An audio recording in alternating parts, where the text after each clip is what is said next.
has made Sean Combs a little bit nervous. Me on that when you said, yeah, he looked like the gay homie. I didn't know what you were talking about. Stop. Then he was like, so to kick it, like, we could just hang out. We gotta kick it. This is Puff. Okay. He telling me, he was like, yo, why don't we, like, go shopping? I mean, like, I pay for it. And I was like, This is a filthy game, Sean Diddy Combs growled, his voice edged with fury as it cracked through the tension-packed courtroom. His fingers dug into the polished wood of the defendant's table, knuckles white, the tremor from his grip rippling. Through the silence that held the room hostage in May 2025, deep in the heart of New York City. About P. Diddy, Puff Daddy, do it, right? Yeah. I know you've been heavy on social media talking about it. He did it. Just moments before, Diddy had stepped into the courtroom cloaked in a brittle veneer of confidence, his cold stare a thin disguise for the isolation etched beneath it. Not a single family member flanked him, not even his adopted son, the one he once paraded as his legacy. The benches behind him sat void of kin, a stark contrast to the media frenzy ahead.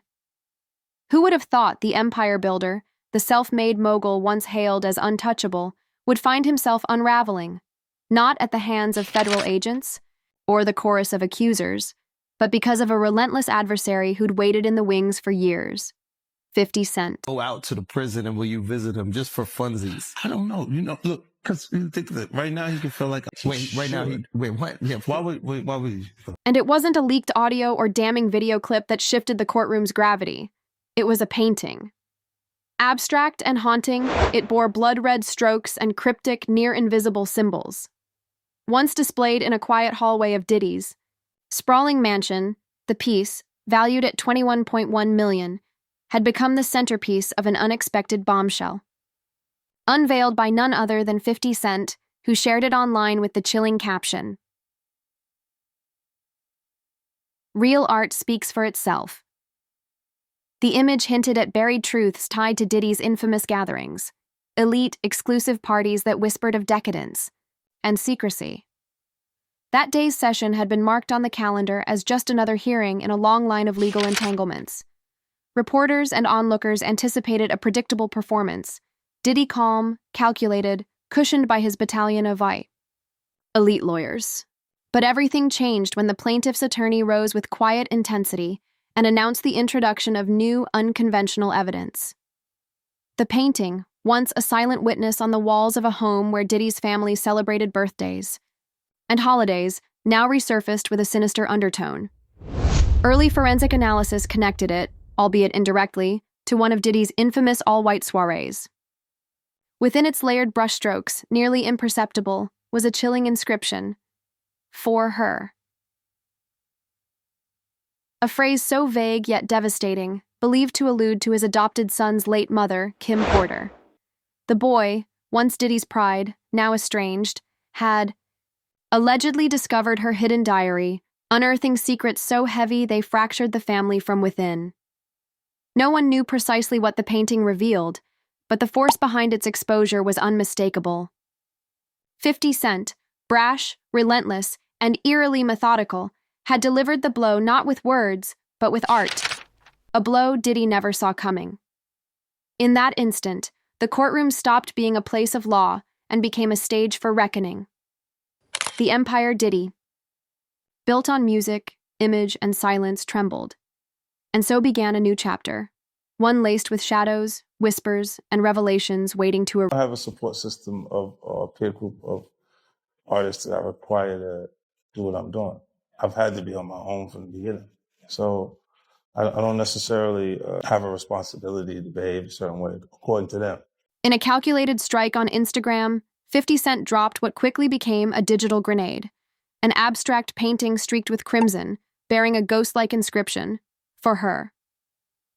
Once displayed in a shadowed corridor of Diddy's mansion, the epicenter of his infamous all-white parties, the artwork had long been seen as nothing more than a decorative flex.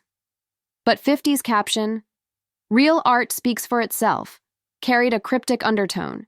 He didn't need to name names. The suggestion was clear. Someone once close to Diddy had decided silence was no longer an option.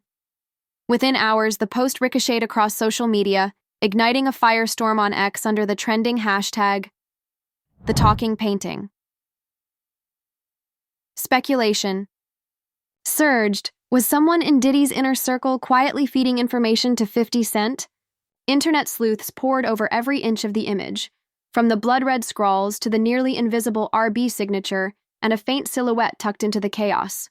The painting, once admired by the Los Angeles art elite as a statement of unfiltered creativity, had been recast as a visual cipher, a vessel of veiled confession. For nearly a decade, the piece was referenced only in glossy features showcasing Diddy's opulent lifestyle, a background prop in the theater of celebrity, excess. But now, in the hands of a relentless rival, it was reimagined as a weapon. 50 Cent, ever the strategist, turned it over to prosecutors, who in turn enlisted a forensic team to peel back its layers. What they found was unsettling: obscure symbols, deliberate smudges, and the suggestion of a deeper message coded into the brushwork. One analyst speculated the RB might connect to Roger Bonds, the ex-bodyguard who had recently broken ranks with Diddy. The theory? That the painting could be the work of a quiet observer, someone who had seen too much at those white parties and chose pigment over testimony. More chilling still, early interpretations hinted the painting alluded to coercion, echoes of the 200-plus phone calls Diddy was alleged to have made, now infamous. As the image circled across platforms, 50 Cent doubled down, hinting that the truth is tightening its grip. The post didn't just stir curiosity, it turned up the heat. With trial day approaching, the pressure on Diddy grew suffocating. A once-dismissed piece of art had evolved into a symbol of unraveling power, an omen that even the walls of his mansion had begun to speak. I got to get into the real estate in the area to be able to facilitate what happens after big events. Some of the good things that Tyler Perry done in Atlanta, and you'll see. In the sweltering stillness of the New York courtroom, the air grew thick as Diddy's. High-stakes trial reached a volatile turning point. Seated at the defense table, the music mogul maintained a brittle mask of control, chin high, suit immaculate, but his darting eyes betrayed a gnawing unease. The seats behind him, meant for family, were hauntingly vacant. Not a single relative in sight. Even his adopted son, once the centerpiece of his legacy, was absent. An absence magnified by rumors swirling about bitter inheritance battles fracturing. The Combs household, flanked by his elite legal team, Diddy sat tense, ready for routine courtroom sparring. But what unfolded was anything but expected. The prosecutor rose, voice cutting through the silence like a blade. "Your Honor, we're introducing new evidence, an artwork, previously displayed in the defendant's home, now re-examined for what it may truly represent." Gasps rippled across the courtroom. Diddy's brow tightened. He shot a glance at his lead attorney, a silent plea for clarity.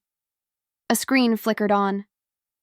The image appeared, a chaotic swirl of color, blood reds, deep shadows, cryptic shapes, an abstract painting that once hung undisturbed in Diddy's mansion, a mere talking point in celebrity home tours. But now, in this room, it pulsed with sinister implication. An expert in forensic imagery stepped forward. Laser pointer in hand, they guided the room through what was once overlooked, a ghostly inscription for her. And initials, RB, eerily identical to handwriting from a known witness tied to Diddy's infamous white parties. The expert suggested these markings weren't decorative. They were embedded messages, possibly chronicling hidden crimes veiled behind champagne and secrecy. Still, they cautioned, the full interpretation was unfolding. The painting was only the opening crack in a dam threatening to burst. The room buzzed with tension. Reporters scribbled madly. Jurors exchanged wide-eyed glances. Diddy leaned in, whispering fiercely to his attorney, his focus locked on the damning image. His shoulders stiffened as the prosecutor added one final twist. This painting was not discovered. It was given to us. By someone close. Someone who knows. That's when the cracks began to show. Diddy's composed exterior faltered. He clenched his fists beneath the table, face paling. His eyes scanned the courtroom like a man searching for a ghost. A whisper escaped his lips, ragged and tinged with dread. Who gave this up? The judge's gavel struck sharply, calling for order. But Diddy was no longer listening. He pointed toward the prosecution table, voice rising with fury. "50's behind this," he growled. "He's trying to bury me." The courtroom held its breath, not just for what had been revealed, but for what was still to come. When you continuously call Puff gay, does that affect your relationships in Hollywood? I don't call him gay. I said, Let me read this. His attorneys sprang into action, swiftly urging him back into his seat. But the damage was done. Diddy's sudden outburst had cracked the veneer of calm he had so carefully maintained. Though the painting's meaning was still being unraveled, it had stirred something deep in him, a gnawing fear that the past he believed buried was clawing its way to the surface, not through testimony, not through forensic evidence, but through a canvas he had once flaunted as a centerpiece of wealth and culture. When court recessed for the day, Diddy exited the chamber slowly, his expression vacant, almost dazed. Behind his signature sunglasses, his eyes were distant, as if already anticipating the storm still gathering. The painting, once harmless decor, had morphed into a specter of judgment. As the next session began, the prosecution introduced a forensic image specialist, a calm, methodical man with a former FBI badge in his resume. He took the stand and, using magnified images projected on a screen, began dissecting the canvas with surgical precision. Every revelation struck like a blade against Diddy's composure. In the bottom left corner, the analyst highlighted a ghost-like silhouette, its arm raised, commanding. "This may represent a dominant figure," the expert noted, briefly turning toward Diddy, "possibly the subject of the investigation." A murmur passed through the courtroom. Zoomed-in views revealed nearly invisible engravings, a cryptic series of numbers. The expert linked them to a now infamous white party held in 2012, an event long rumored to have harbored illicit activity. Then came the vivid crimson streak, flowing through the center of the piece like a wound. Symbolic of violence, the expert suggested, perhaps even a specific act witnessed. But it was the RB marking that drew gasps. The analyst speculated it might reference Roger Bonds, the ex-bodyguard whose sudden disappearance had fueled conspiracy theories. "We believe this artwork was created by someone with direct access to the defendant's private circle, someone who saw things, someone who encoded what they couldn't say aloud." At the defense table, Diddy's fists clenched, gold ring catching the fluorescent light. Sweat glistened on his brow, defying the courtroom's chill. His lead attorney, an imposing woman known in legal circles as the Destroyer, stood with icy precision. "Objection!" she snapped, her voice slicing through the room. "This is not evidence. It's speculative theater. A painting is not a confession." She turned toward the judge, pointing at the screen. "There is no chain of custody, no verified creator, no link to any criminal act. This is artistic interpretation, not admissible fact." A second attorney for the defense, a man with a low, commanding tone, echoed her. "There hasn't even been an evidentiary hearing to determine whether this qualifies as obstruction or not. The prosecution is building a narrative, not a case. The initials RB could mean anything: an artist, a pseudonym, coincidence." The judge, a hard-faced man with little patience for theatrics, hammered his gavel. "I will take the question of admissibility under advisement," he said. "But the prosecution may continue." Unfazed, the prosecution rolled out a video from a 2014 television interview. The footage showed Diddy's mansion in full opulence. As the camera panned across the room, the painting appeared, mounted prominently on the wall. Then came the clip, Diddy speaking with pride. "This piece is my memory," he told the interviewer, beaming. "It tells the story of my journey." Now, those words, once a celebration, echoed ominously. The prosecutor turned toward the jury, voice steady. "The defendant didn't just own this painting. He commissioned it, he took pride in it, and now it may be telling a story he never intended the world to hear."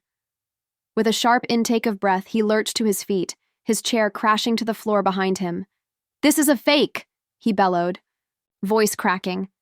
His voice cracked and thundered across the courtroom, reverberating off the marble walls. "That painting isn't real! You're trying to smear me!" Diddy's face burned a deep shade of crimson. his forehead knotted in fury, eyes wild with a mix of rage and desperation. He slammed his palm onto the table. Crack! The sound jolted one of the jurors so hard they flinched visibly. "It's 50 Cent!" he bellowed, finger jabbing in the air toward the prosecution. "He's behind this. He wants to see me fall." His lawyers surged to their feet, trying to contain the spiraling scene. "Sean, sit down, please. Calm down," one of them whispered with urgency. "I didn't do anything. That's not evidence. It's art," he shouted, voice shaking as the courtroom watched, stunned. The judge's gavel came down hard, over and over, cutting through the chaos. "Mr. Combs, you will maintain composure in this courtroom, or I'll impose sanctions immediately," the judge warned, his tone razor sharp. Breathing hard, Diddy reluctantly slumped back into his chair, but his eyes, now darting and unsteady, betrayed his inner unraveling.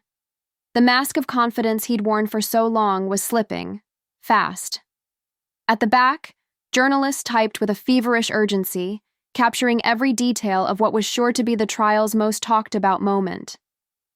The jurors, ranging from young professionals to retirees, looked at Diddy with a shifting lens. No longer the untouchable mogul, but a man cracking under pressure. As the light slanted through the courtroom's tall windows, a quiet unease spread. The gavel's echoes faded, but a singular question rose in its place. Who had given 50 Cent that painting, and why? This painting wasn't leaked by an outsider. It wasn't bought, stolen, or found. It came from someone once inside the mighty defendant's inner circle, someone who called him family. All heads turned, instinctively, to the row of empty seats behind Diddy. No relatives, no friends, not even Justin Combs, his adopted son, once a constant by his side. In that chilling silence, the courtroom felt less like a legal battleground and more like a graveyard of trust. What had started as a celebrity trial now felt like a tragedy of betrayal. Not through accusations, not through testimony, but through a story steeped in quiet heartbreak and unfinished justice. High above the eye, city in a sleek penthouse wrapped in glass and bathed in neon glow, Justin sat alone, staring out at the skyline. The skyline glittered like everything his life was supposed to be, glamorous, enviable, untouchable. But at 31, the polished facade masked a deep, lingering wound. He had lived in Diddy's world, private jets, fashion shows, award galas. But none of it could erase the loss of Kim Porter, his mother, his true anchor. Kim had been a model, an actress, a public figure. But to Justin, she was strength wrapped in grace. She shielded him from the storm of their family life, always with a tired smile, always putting her children first, even when the cameras weren't watching. And yet Justin remembered the shadows. The nights when his mother wept silently in her room, her eyes haunted after quiet arguments with Diddy. The whispers, the strange disappearances, the long drives in the dead of night. "Mom always told me to stay strong," Justin had once confessed in a rare interview, his voice awe. "But I never knew what she was holding back." When Kim died in 2018, the official story was pneumonia. But Justin, then 24, didn't believe it, not fully. His mother had always been careful about her health. She was active, vibrant, and still raising children. Behind the condolences, murmurs began to circulate. Old friends of Kim's hinted at secrets, that she had uncovered something, that she had confronted Diddy, that she had become a liability. One of Kim's closest confidants, an old friend from Atlanta, once told Justin softly, "Your mom knew too much, and it scared people." The seed of doubt took root in him. He didn't scream. He didn't go to the press. He watched, listened, and began to dig. He returned to their old family home in Los Angeles, combing through boxes she left behind, scraps of a life now gone, diaries, letters, torn photographs. One diary entry stopped him cold. The handwriting, shaky and tired, read, the words felt like an alarm bell from beyond the grave. They matched the timeline of Diddy's infamous white parties, events drenched in wealth and secrecy, rumored to be masks for something darker. Justin, who had once basked in the spotlight, now walked in the shadows. Every smile he wore on red carpets masked a mission. Every handshake and photo op was a performance. He wasn't seeking revenge for fame. He was searching for justice, for his mother, for the woman who had given up her dreams to protect him. And now, as Diddy unraveled, in a courtroom miles away, the painting, perhaps crafted by someone who had seen everything, was just the beginning. Right. And on this bottle, they be regular Moet bottles. On them bottles right there, they've been had something to make the girls be real slippery and all of this kind of stuff. So when you get up, Those words, etched in the fragile loops of his mother's handwriting, gripped Justin like a vice. His hands trembled as he held the diary, his mind spiraling back to late-night memories. His mother, Kim Porter, leaving the house after yet another argument with Diddy, her face pale with fear, her voice silent with secrets. She knew something, Justin whispered, heart pounding. But fear and loyalty kept him frozen. As Diddy's adopted son, Justin had grown up in luxury, drenched in privilege, and suffocated by expectation. To challenge the man who raised him was not just rebellion, it was self-destruction. He risked losing his name, his wealth, his safety. But when Diddy's world began to crumble, facing mounting allegations of sex trafficking, coercion, and abuse, Justin saw an opening. A single thought anchored itself in his mind. That question reshaped his silence into strategy, and in a move that stunned even those closest to him, Justin allegedly aligned with the one man who had made it his mission to expose Diddy. 50 Cent. But Justin didn't join the spectacle. He didn't chase clout or leak statements. Instead, he became a ghost in the machine, a silent architect behind the scenes, feeding breadcrumbs only someone inside the Combs empire could provide. One of those breadcrumbs was hidden in the now infamous painting unveiled during Diddy's trial. Investigators noticed a subtle marking, RB, nestled within the chaotic brushwork. Experts connected it to Roger Bonds, Diddy's former bodyguard, who disappeared from the public eye after hinting at explosive secrets from Diddy's elite freak-off parties. But this wasn't just art, it was a cipher. The code matched the locking mechanism of an old safe in Diddy's recording studio. From that safe, a mysterious box was extracted and anonymously delivered to 50 Cent's office. Inside, a hard drive loaded with damning content. The prosecution, careful not to reveal the source, made one statement that silenced the courtroom. This box came from someone with intimate access to the defendant's life, someone bound by history, not hostility. Taped to the hard drive was a handwritten message, the words shaky but deliberate. Gasps filled the courtroom. The phrase echoed the same sentiment Kim had written in her diary, and speculation exploded online. The hashtag, the talking painting, trended for hours, with users dissecting every clue, convinced the source was a family member, possibly driven not by vengeance, but by grief. Documents traced funds moved through shell companies, money allegedly, used to bankroll Diddy's notorious parties. Screenshots of threatening messages sent to women emerged, including several directed at Cassie Ventura, Diddy's former long-term girlfriend, and now a central witness. The most chilling piece was a grainy video clip from 2017. It showed a heated exchange inside a mansion. Though the footage was shaky, Diddy's face was unmistakable. The woman opposite him, though partially obscured, was widely believed to be Kim Porter. Most of the audio was distorted, except for one chilling line from Kim. The prosecutor paused, after playing the clip, letting that line reverberate before posing a question to the jury. The courtroom was breathless. Though the name Justin wasn't spoken, the implication hung in the air. How had this clip survived? Where had it come from? Some believed Justin had discovered it among Kim's old belongings, perhaps hidden in the Los Angeles home, buried, among dusty photo albums or stashed away on an old memory card. Others speculated he had filmed it himself, the result of a son quietly observing what the world refused to see. The answer, according to sources close to the investigation, may lie in Justin's growing connection to Cassie, preparing to testify, had become a target. Evidence revealed Diddy made hundreds of calls from jail, some attempting to coerce, others offering money, one payment reportedly as high as $10,000 for her silence.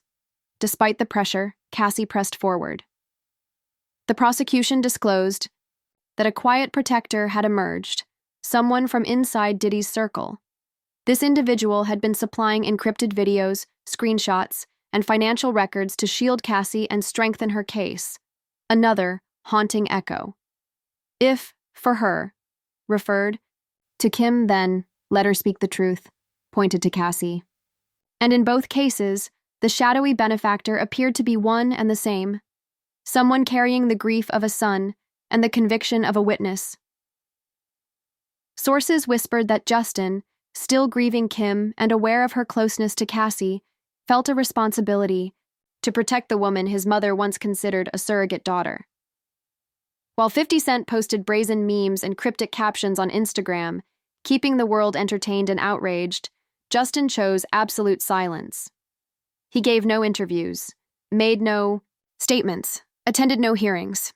But his presence was felt in every encrypted file, in every whispered leak, in every subtle reference to the unnamed insider helping expose a legacy of control and pain.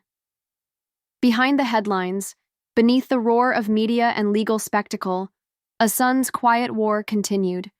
Why hadn't Justin spoken publicly? Why hadn't he denied involvement or defended his father, as his siblings did? Some believed he was waiting, strategically, until the avalanche of evidence would make any denial pointless. Others saw something deeper, a son submerged in grief, uninterested in fame or vindication, moved only by the desire for justice, not for himself, but for his mother. Diddy's adopted son isn't chasing headlines. He's chasing closure. This isn't extortion. It's revenge. Though no one could point to concrete proof, one detail stood out like a red flag. The mysterious box that blew open the case had been postmarked from a Los Angeles address, the same city where Justin resided. That coincidence lit up speculation. This individual isn't seeking power, wealth, or attention. They're seeking justice for someone they lost. Those words didn't just rattle the jury, they rattled Diddy himself. The courtroom watched as the music mogul's confidence cracked. He lowered his head, panic flickered across his face. It's not up to us anymore. It's up to Mr. Combs. He believes he's innocent. He believes he's being hunted, not just for who he is, but for what he represents. Meanwhile, beneath the media frenzy, another truth simmered. The Combs family was fracturing. Diddy's children were reportedly locked in heated disputes over the remnants of his empire, from bad boy entertainment shares to lavish properties, stretching from Miami to the Hollywood Hills. Sources close to the family claimed Justin refused to attend inheritance discussions, angering his siblings. Why walk away from a fortune? The answer might be simple. Justin didn't want to inherit the empire. Fueling that fire were Kim Porter's journals, entries filled with veiled warnings, cryptic remarks about dangerous nights, secrets behind the gold gates, and a persistent sense of fear.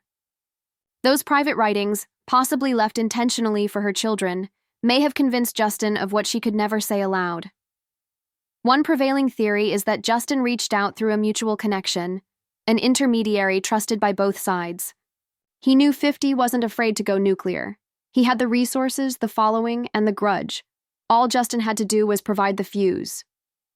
The mysterious package, its contents now etched into legal history, sent shockwaves through the courtroom. 50 Cent, ever the showman, took to Instagram, posting cryptic captions beneath images of the painting and the hard drive. Why didn't he reveal the source? Some said he was protecting Justin, preserving his ability to keep gathering intel in the shadows. Others believed 50 was playing a longer game, letting public curiosity swell as the mystery deepened. Diddy's lawyers tried everything to discredit the evidence. They claimed the files were fabricated, edited, even AI-generated. But the prosecution countered, pointing to metadata, timestamps, and phone records that aligned precisely with Diddy's own call history. These were real messages, real threats. And they came from Diddy's inner sanctum. One name kept surfacing: Roger Bonds, Diddy's former bodyguard. Bonds had previously supported Cassie, and had spoken out against Diddy before vanishing from the public eye after receiving threats. The letters RB, scrawled on the infamous painting, were believed to be his initials. Prosecutors suggested the notes and recordings he left behind had been stored for safekeeping, perhaps by Kim herself. And maybe, just maybe, Justin found them. In a closet, a drawer, a safe, left behind like a ticking time bomb. Perhaps she knew one day she'd no longer be able to protect her children herself.